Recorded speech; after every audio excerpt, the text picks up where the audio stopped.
자, 말씀 다시 한번 읽어보겠습니다. 요한복음 4장 14절 말씀이에요. 같이 한번 읽어보도록 하겠습니다. 내가 주는 물을 마시는 자는 영원히 목마르지 아니하리니 내가 주는 물은 그 속에서 영생하도록 솟아나는 샘물이 되리라. 오늘은 물에 대해서 얘기해 볼 거예요. 물 하면 뭐가 떠오르세요? 물. 뭐 나쁜 표현도 있습니다. 나 완전 물 먹었어. 뭐 이런 표현도 있긴 합니다. 근데 우리가 그냥 물 하면 H2O, 그쵸? 이거 이과적인 생각이죠. H2O. 이렇게 생각할 수도 있고, 또 물 하면은 문과적인 생각은 이런 거죠. 물은 생명이다. 뭐 이렇게 표현할 수 있겠죠. 여러분, 우리가 처음 태어났을 때 어디에 있어요? 처음 만들어졌을 때 어디에 있죠? 또 엄마 뱃속에 있죠. 그쵸? 엄마 뱃속에 있어요. 엄마 뱃속에 어디에 우리가 들어가 앉아 있을까요? 양수라고 하는, 그쵸? 물 속에 우리가 자리를 하고 있었습니다. 지금은 물 밖에 있지만 그때는 수영을 잘했을 거예요. 지금은 저도 수영을 잘 못하는데, 아무튼 그래서 물은 생명이다라고 이야기하는 것 같아요. 근데 물이라는 게 이 성경에서, 특히 신약 성서에서는요, 구원이라는 표현으로 사용이 됩니다. 그러니까 예수님께서 우리 가운데 오셨는데, 오시고 나서 공생애에 들어가시기 전에, 그러니까 예수님이 사역하시기 전에 어떤 일이 일어나냐면 공식 행사가 있었죠. 공식 의례가 있었습니다. 바로 뭐였냐면 요한에게 세례를 받으셨어요. 그렇죠? 세례인데 우리처럼 뭐 약식으로 이렇게 세례하는 게 아니라 침례죠. 완전히 들어가는, 물 안에 완전히 들어가는. 이때의 물은 어떤 의미가 있냐면 죽음과 부활의 상징적인 표현이 됩니다. 그래서 예수님은요, 실제적으로 자기 자신을 물이라고 표현하셨어요. 생명의 물이라고 표현하셨습니다. 빈들의 마른 풀같이 시들은 우리 영혼 가운데 단비처럼 찾아오신 분이 바로 예수 그리스도셨어요. 요한복음에 보면은요, 예수님의 첫 번째 기적이 뭐였냐면 물이 변하여 포도주가 된 사건이었어요. 물이 변하여 포도주가 되었다. 물로 포도주를 만든 게 아니라 정확한 것은 물을 포도주로 바꾼 사건인 거죠. 물이 물을 포도주로 바꾼 사건.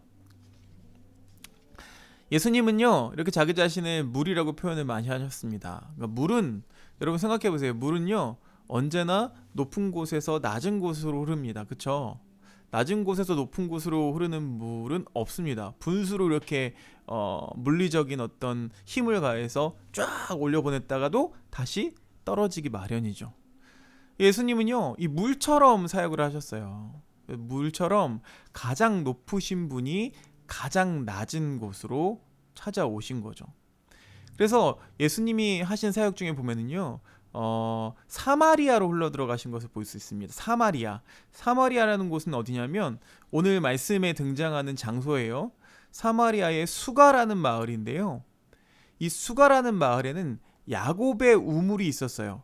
야곱이 아들 요셉에게 준 땅이 바로 여기였죠. 그래서 야곱의 우물이 있었는데 예수님께서 그 길을 가시다가 피곤하셔서 우물가에 앉으신 거예요.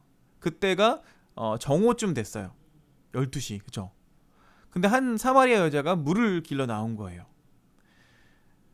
이 우물가에서 한 여성을 만났는데요. 이 여성은 어떤 상황이었냐면 오랜 차별과 멸시로 인해서 가슴에 못이 박혀 있는 그런 여자였어요.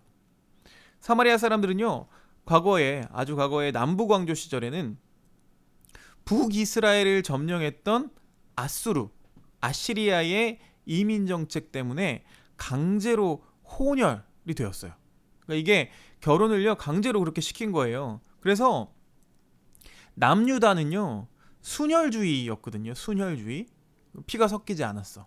그렇기 때문에 이 유대인들한테, 남유다인들한테 이 북이스라엘 사람들은요, 개만도 못한 취급을 받던 때였습니다.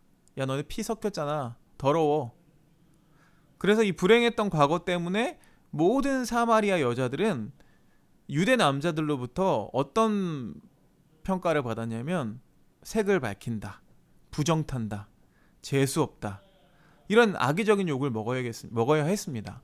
뭐 지금은 많이 좋아졌지만 예전 같은 경우는요. 그 장사할 때도 여자 손님 받는 걸 꺼려 했어요. 뭐 여자 손님을 첫 번째로 받는 것을. 왜냐하면은 부정탄다, 재수 없다 이렇게 얘기했어요. 요즘 같은 시대에는 큰일 나죠, 그렇죠? 그러니까 유대 남자랑 그리고 또 이 사마리아 여자랑 어떤 인격적인 만남이 이루어진다? 이거는 있을 수 없었던 일이에요. 그런데 이 우물가에서 한 남자 예수가 그렇죠? 이 사마리아 여자에게 물을 달라고 말을 건 거예요. 그러니까 어떻게 대답하냐면 아니 선생님은 유대 사람인데 어떻게 사마리아 여자인 나에게 물을 달라고 하십니까? 라고 이야기하는 거죠. 예수님과 나누는 대화 속에서 이 여자의 됨됨이가 좀 잘 드러납니다. 뭐라고 이야기하냐면 우리 조상은 이 산에서 예배를 드렸는데 선생님네 사람들은 예배 드려야 할 곳이 예루살렘에 있다고 하지 않습니까? 그러니까 사람을 갈라놓고 차별하는 거죠. 그러니까 아무나 이 성전 안에 들어올 수가 없는 거예요. 예루살렘 성전은요 하나님께서 계신 곳인데 하나님 계신 곳은 누구나 찾아올 수 있어야 하는데도 불구하고 찾아올 수 없게 만들어 놓은 거예요. 갈라놓고 차별하는 체제가 이 종교 안에서도 아주 흔하게 일어났던 그런 때라는 거죠. 사마리아 여자는 보니까요 굉장히 철저한 밑바닥 인생이었습니다. 그러니까 주변 인생이었어요. 인싸가 될 수 없는. 그러니까 성서의 보도대로라면 그 여자는요 남편이 5이나 있었대요. 남편이 5이나 있었고 지금도 같이 살고 있는 남자가 있는데 그 남자는 남편이 아니다 라고 이렇게 기록되어 있습니다. 그러니까 이 여자가요 전에는 남편들을 통해서 뭐 권력, 명예, 재물, 건강, 가문 그러니까 모든 세속적인 것들로 삶의 중심을 이렇게 삼고 살아봤는데 이게 다 부질없다는 것을 깨닫게 된 여자라는 거예요. 그래서 이제 새로운 어떤 중심, 어떤 영적인 세계를 추구하는 그런 발걸음에 놓여 있다는 거예요. 그런데 자기들이 살고 있는 그 그리심 산에서 드리는 산당 제사로는 채워지지가 않는 거예요. 만족스럽지가 않은 거예요. 그런 상황 속에서 예수님께 이렇게 물어보는 거예요. 그랬더니 예수님이 오늘 말씀에처럼 대답하시는 거죠. 뭐라고요? 내가 주는 물을 마시는 자는 영원히 목마르지 아니할 것이다. 내가 주는 물은 그 사람 속에서 영생에 이르게 하는 샘물이 될 것이다. 이 야곱의 우물이 있다고 했어요. 거기서 만남이 이루어졌다고 했어요. 야곱의 우물이라고 하면 어쩌면 전통적인 또 전통이라는 이름으로 인간을 옥죄게 하는 좀 구시대적 발상이라고 할 수가 있겠습니다. 그런 물들은요 우리의 갈증을 채워주지 않아요. 계속해서 우리를 목마르게 합니다.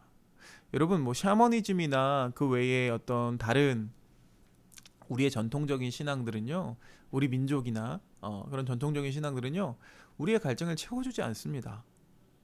끊임없이 더 많은 것들을 기도하게 하고 또 요구합니다. 심지어 교회도 그래요. 교회도 마찬가지죠. 교회에서 여러분 우리가 열심히 뭔가를 봉사하고 헌금을 많이 받아서 우리가 구원받는 게 아니라고 했어요. 그렇죠?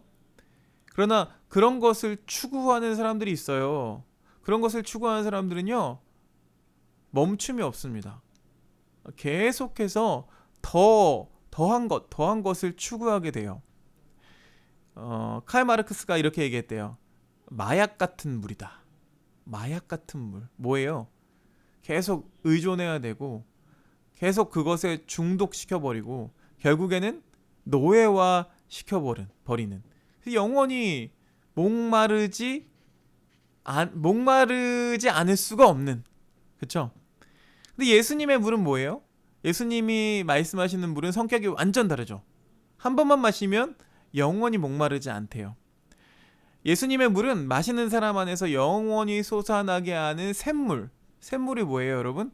그 샘에서 물이 계속 솟아나는 거죠. 그래서 이 물을 마시면 영원히 목마르지 않대요. 그뿐만 아니라 내 안에서 막 흘러넘치니까 이게 나 자신도 목마르지 않겠지만 또 남에게도 풍성하게 나누어 줄 수 있게 되는 거죠. 나도 살고 남도 살리는 그런 자비한 물이 바로 예수의 물이라고 하는 것입니다. 자, 오늘 함께 본 영화, 함께 본 만화죠. 정확히는 미야자키 하야오 감독은요, 굉장히 일본적인 요소들이 많죠. 이 영화를 보면은요, 굉장히 잡신들이 막 등장합니다. 그래서 이 영화를 봤을 때 뭐 뉴에이지다 아니면은 뭐 다른 신들이 너무 많이 나오기 때문에 뭐 기독교적이지 않다라고 얘기하는 사람들도 참 많은데, 목사님이 이 영화 속에 담겨 있는 메시지가 굉장히 기독교적이라고 생각해요.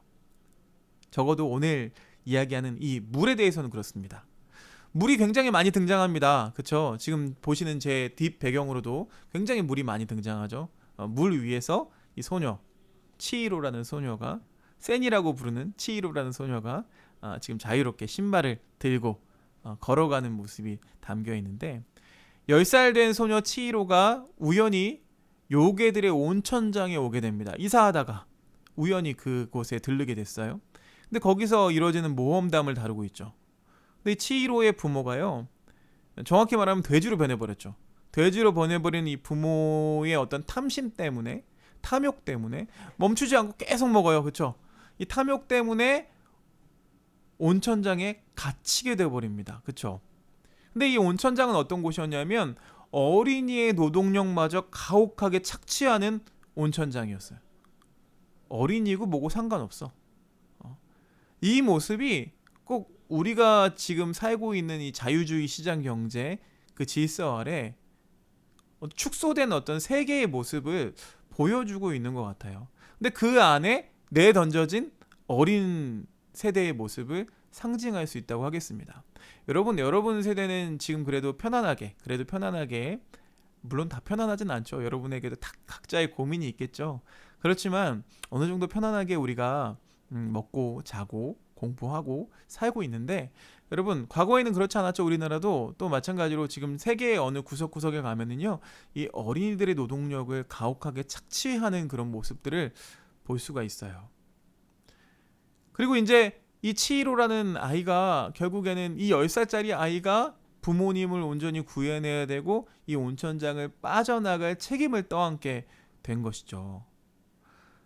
이 마녀 유바바라는 마녀가요, 치히로에게서 본래의 이름을 빼앗아 버립니다. 그리고 나서 새 이름을 주죠. 센. 그래서 센과 치히로의 행방불명이에요. 이 이름을 빼앗는다는 게 뭐냐면 정체성을 말살해 버리는 거예요. 과거 우리나라가 일본의 치하에 있을 때 창씨개명이라고 해서 이름을 바꿔버렸죠. 그렇죠? 이름을 바꿔버렸어요. 그래서 명자라는 이름은 아끼꼬 이렇게 부르고요. 그래서 우리나라에 아끼꼬라고 부르는 할머니들이 많아요. 아무튼 여러 가지 그 이름들을 다 뺏어버려요. 치히로의 원래의 이름 뜻은요, 천길인데요. 이 센은 단순히 숫자 1000을 의미합니다. 1000. 숫자를 의미해요. 그러니까 숫자라고 하면은 여러분 우리가 숫자에 예민하잖아요. 그쵸? 공이 하나 더 붙어야 좋잖아. 1000원보다는 10,000원이 좋죠. 10,000원보단 100,000원이 좋고요. 공이 하나 더 붙으면 철저하게 이 숫자라는 것은 자본주의 사회를 의미하는 거예요. 뭐 우리의 연봉이 얼마고, 뭐 아파트 평수가 몇 평이고, 자동차 배기량이 몇 cc고, 뭐 이런 등급이 결정되는 우리의 모습을 꼬집고 있는 것 같아요. 심지어 여러분 수능 등급도 있잖아요. 그렇죠? 내신 등급도 있고, 왜 우리 고기도 아닌데 우리가 1등급이 돼야 되는 거예요. 그렇죠? 근데 처음부터 이 센의 은밀한 조력자로 나오는 사람이 한 명 있습니다. 하쿠죠. 하쿠. 센에게 이 본래 이름을 잊어버리면 그곳에서 빠져나가지 못한다라고 일러주기도 하고, 근데 본인은 자기의 이름을 잊어버려서 마녀의 하수인으로 붙잡혀 있는 거예요. 본래 이름은 뭘까요? 그것은 아마 정체성을 의미하는 거예요. 이거 기독교적으로 한번 풀이하자면 우리는 하나님의 형상으로 창조되었죠. 하나님의 형상. 센으로 불리는 치히로는요, 본래 이름을 기억하려고 애씁니다. 모두들 경계하고 따돌리는 이 하쿠를 자신의 친구로 사랑하고 믿어줍니다. 또 첫 손님을 맡게 되는데, 자기 일하면서 첫 손님을 맡게 되는데 일명 오무이신이 배정됐죠. 다 피해요. 냄새나서 다 피하는데 이 똥물을 뒤집어 쓰면서도 그 상황에서 정성스럽게 이 오물신을 닦아줍니다. 그리고 황금을 뿌려대면서 사람들을 미혹하는 가오나시가 등장하죠. 가오나시. 이 가오나시라는 신 앞에서도 황금을 받지 않아요. 황금 따위는 거들떠보지도 않아요. 다른 사람들은 이 황금 받다가 막 잡아먹히는데 이 센은요, 치히로는 이 황금에 관심이 없어요. 그러면서 묵묵히 자기 일을 해나갑니다. 그 방법이 바로 치히로가 자기 이름을 기억해내는 방법이에요. 치히로는요, 누구를 만나도 그 상대가 자기를 이롭게 하든지 또 해롭게 하든지 상관없이 마음을 나누는 모습을 보여줘요. 편견도 없고 차별도 없고 욕심도 부리지 않아요.